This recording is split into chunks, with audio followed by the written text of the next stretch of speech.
बारे में पढ़ेंगे। पेप्टाइड्स अमीनो एसिड से बने हुए रहते हैं, अमीनो एसिड मॉलिक्यूल्स हैं।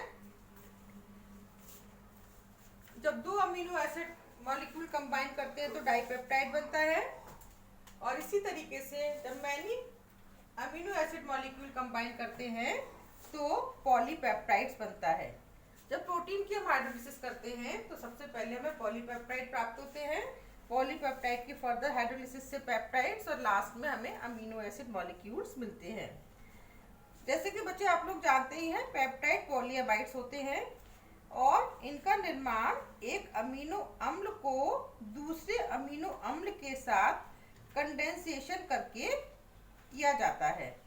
लेकिन ये कंडेंसेशन बच्चों इतना इजी नहीं होता जितना कि लग रहा है, क्योंकि अमीनो अम्ल के एक ही अणु में दो अलग फंक्शनल ग्रुप होते हैं जो आपस में क्रिया कर सकते हैं। इस कठिनाई को दूर करने के लिए एक अमीनो अम्ल के समूह को सब्स्टिट्यूटेड अमीनो समूह में बदल देते हैं, मीन्स प्रतिस्थापित अमीनो समूह में बदल देते हैं, जिससे यह उसी अणु या दूसरे अणु के कार्बोक्सिलिक ग्रुप के साथ क्रिया नहीं कर पाता है। अब यह अमीनो अम्ल रासायनिक क्रिया में भाग लेने लायक नहीं रहता है, कह सकते हैं कि उतना एक्टिव नहीं रहता कि वो और दूसरी रिएक्शन कर पाए। इसे हम अमीनो अम्ल को अमीनो ग्रुप को प्रोटेक्शन कहते हैं कि हमने अमीनो फंक्शनल ग्रुप है उसका हमने प्रोटेक्शन किया है, उसका रक्षण किया है। ऐसे अमीनो अम्ल का कार्बोक्सिलिक समूह दूसरे अमीनो अम्ल के NH2 समूह के साथ जो हमें क्रिया करवानी है वो करवा सकते हैं।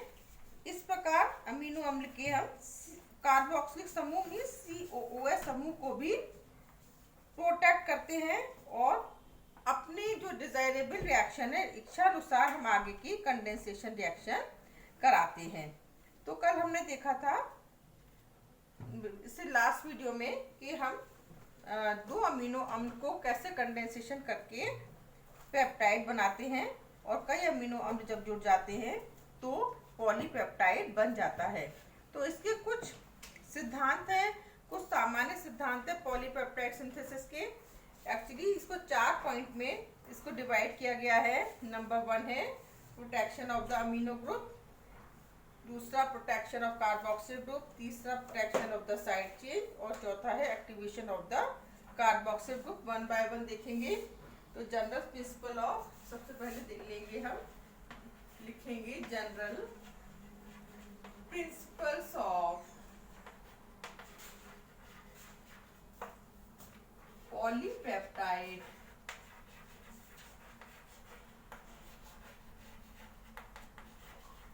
synthesis.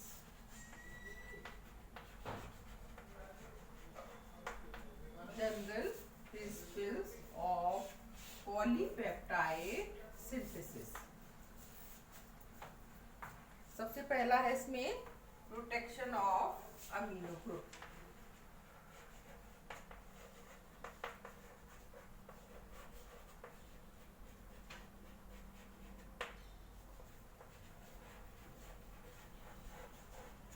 Protection of amino group.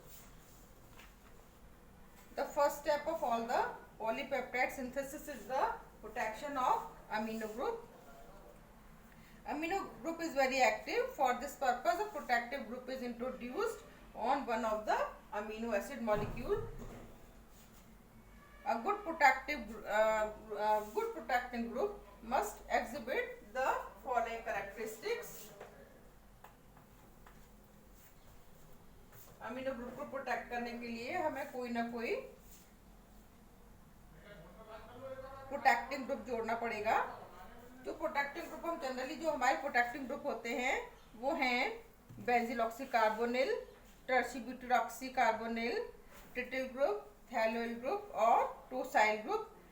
In group जो भी ग्रुप हम लेंगे, ये जो ग्रुप प्रोटेक्टिंग ग्रुप जो अमीनो फंक्शनल ग्रुप को प्रोटेक्ट करने के लिए जो ग्रुप्स हैं उनमें 3 मेन क्वालिटीज होनी चाहिए। सबसे पहली क्वालिटी है it should be easily introduced in the amino group, without causing decimization of an optically active acid. It should be easily introduced. और दूसरा पॉइंट है, ये पूरी रिएक्शन में ये अनरिएक्टिव रहना चाहिए. It must remain inert during the chemical reaction.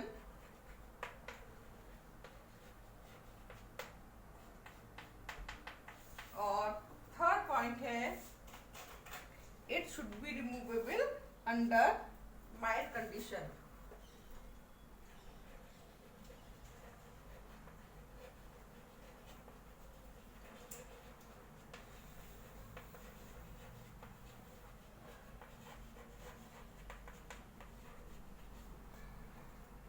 Amino group के प्रोटेक्शन के लिए जो भी हम प्रोटेक्शन ग्रुप डालेंगे उसमें 3 क्वालिटीज होना चाहिए. Number 1, it should be easily introduced in the amino group without causing decimization of an optically active acid. Number 2 point है, it must remain inert during the formation of peptide bond. और third है, it should be removable under sufficiently mild condition without affecting the peptide linkage or sensitive functional groups which are present on the amino acid side chains. जैसे sulphur containing group के amino acids हैं cysteine और cysteine, मैथाइनिन, इनको affect ये ना करें. The main protecting group जो है वो है बेंजील ऑक्सीकार्बोनिल है.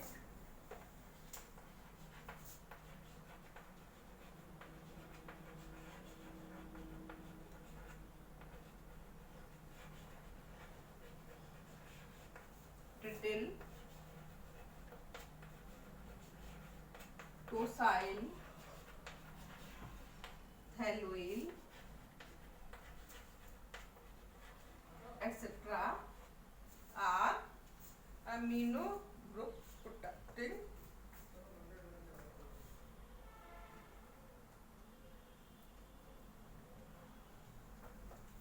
दूसरा जो प्रिंसिपल है वो है protection of carboxyl group.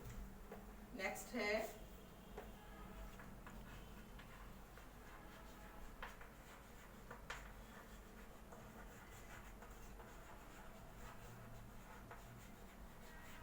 Protection of carboxyl group. Carboxyl group protect करने के लिए सबसे अच्छा और यूजुअल मेथड है acidification. Protection of the carboxyl group, the usual method of protecting a carboxyl group is acidification. Common esters होते हैं इसमें methyl, ethyl, benzyl, tert butyl, nitrobenzyl etcetera. तो एसिडिफिकेशन में से उसका कार्बोक्सिल ग्रुप प्रोटेक्ट हो जाएगा. नेक्स्ट स्टेप में हम इसकी हाइड्रोलिसिस करेंगे तो हमारा ओरिजिनल कार्बोक्सिल ग्रुप हमें प्राप्त हो जाता है. थर्ड है, इसमें थर्ड प्रिंसिपल है protection of side chain of amino acid. Protection of side chain of amino acid.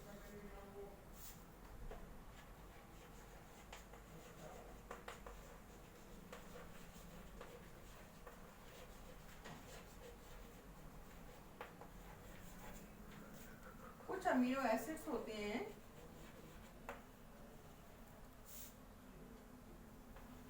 जिसमें 2 अमीनो ग्रुप लगे हो सकते हैं या 2 कार्बोक्सिल ग्रुप लगे हो सकते हैं.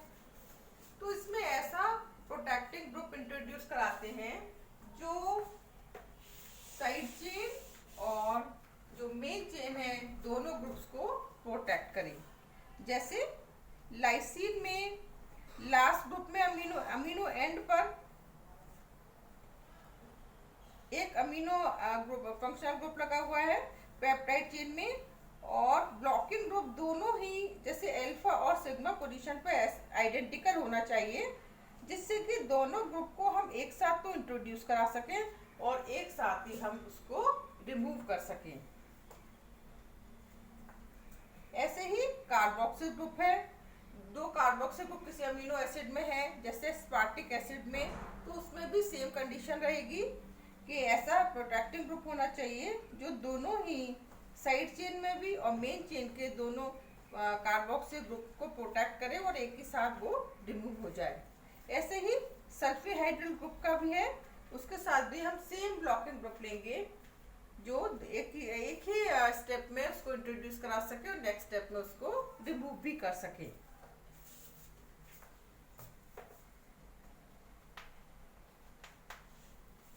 नेक्स्ट पॉइंट है fourth point, activation of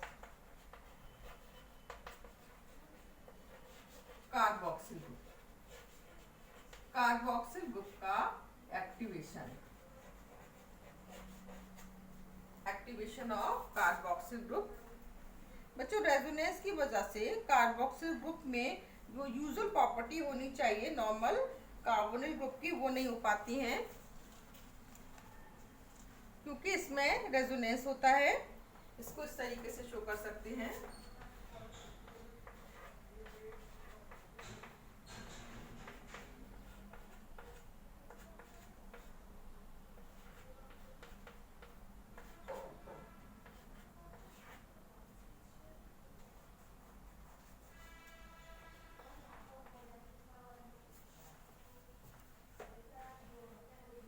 resonance की वजह से कार्बोक्सिल ग्रुप में इलेक्ट्रॉन उस तरीके से अवेलेबल नहीं है जो कि एक रिएक्शन में होना चाहिए। इस वजह से हमें कार्बोक्सिल ग्रुप को एक्टिवेट करना होता है।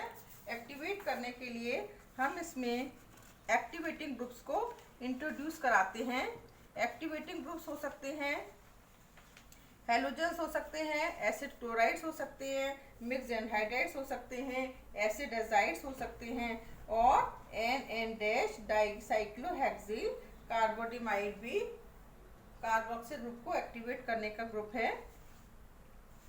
तो बच्चों, एक बार हम फिर से देखेंगे general principle of polypeptide synthesis. Polypeptide synthesis के लिए कुछ सिद्धांत हैं जिनको हमें ध्यान रखना पड़ता है। पहला है प्रोटेक्शन ऑफ अमीनो ग्रुप, दूसरा है प्रोटेक्शन ऑफ कार्बोक्सिल ग्रुप, तीसरा है protection of side chain of amino acids और लास्ट है एक्टिवेशन ऑफ कार्बोक्सिल ग्रुप। अब बच्चों के दिमाग में ये चीज़ आ रही होगी कार्बोक्सिल ग्रुप को एक्टिवेट करना क्यों ज़रूरी है, बाकी सब चीज़ तो प्रोटेक्ट करने। तो बच्चों, इसके लिए क्योंकि रेजोनेंस की वजह से carboxyl group does not exhibit the usual properties of the normal carboxyl group.